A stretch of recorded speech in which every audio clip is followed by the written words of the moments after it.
আপাতত আমি আর কি দাদুর বাড়ির কিছু ঘটনা রয়েছে সেগুলো বলবো।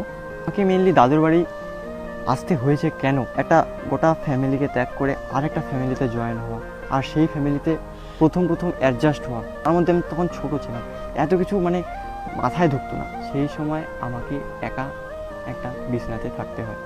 আমি ওই অবস্থাতে শুয়ে গড়াগড়ি দিয়ে কান্নাকাটি করছিলাম, চোখটা লাল হয়ে যেত, ঘুম হতো না। কারণ একটাই, মা বাবার ভালোবাসা পাচ্ছিলাম। ছোটোবেলার থেকে আমি লুকায় লুকায় কাঁদতে খুব ভালোবাসতাম, কারণ কষ্টটা নিজের, কষ্ট থেকে বের নিজেকেই হইতে হবে।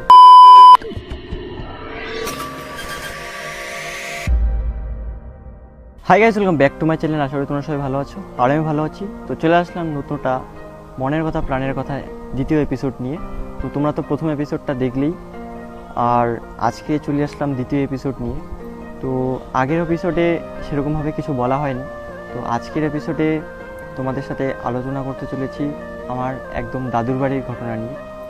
তো আরও আমার বাড়ির কিছু ঘটনা রয়েছে যেগুলো আমি পরবর্তীতে বলবো আস্তে আস্তে। তো আপাতত আমি আর কি দাদুর বাড়ির কিছু ঘটনা রয়েছে সেগুলো বলবো। আমাকে মেনলি দাদুর বাড়ি আসতে হয়েছে কেন, সেই কারণটাও কিন্তু তোমাদের অন্য একটা ভিডিওতে তোমাদের বলবো। ওটাও একটা বড় হিস্ট্রি রয়েছে, যে হিস্ট্রিটা আমি পরবর্তী সময় অন্য কোনো ভিডিওতে বলবো।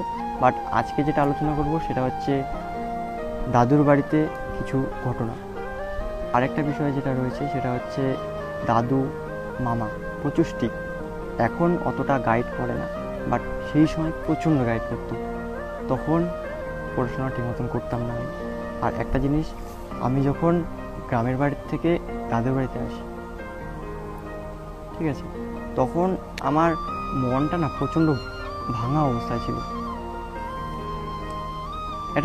একটা উদাহরণ দিই তোমাদের। যখন কোনো প্রেমিককে প্রেমিকা ধোঁকা দেয়, তখন যেমন প্রেমিকের অবস্থা যেমন থাকে, সেরকমই আমার অবস্থা ছিল। তখন আমি প্রেম ভালোবাসা অত বুঝতাম না, কিন্তু মায়ের যে ভালোবাসা, বাবার যে ভালোবাসা, ওটার প্রতি আমারটা আলাদা। খালি মা বাবা না, বাড়িতে আমার ঠাকুরদাদা ছিল, ঠাকুমা ছিল, সবাই খুব ভালো ছিল, সবাই আমাকে ভালোবাসতো খুব। কিন্তু তাদের সাথে কাটানো সময়গুলো আমার খুব মনে পড়তো। তখন সেই একটা গোটা ফ্যামিলিকে ত্যাগ করে আরেকটা ফ্যামিলিতে জয়েন হওয়া, আর সেই ফ্যামিলিতে প্রথম অ্যাডজাস্ট হওয়া। তার মধ্যে আমি তখন ছোটো ছিলাম, এত কিছু মাথায় ঢুকতো না। আর তার মধ্যে পড়াশোনার প্রেশার, না এদিকে কিছু করতে পারছিলাম না ওদিকে কিছু করতে পারছিলাম।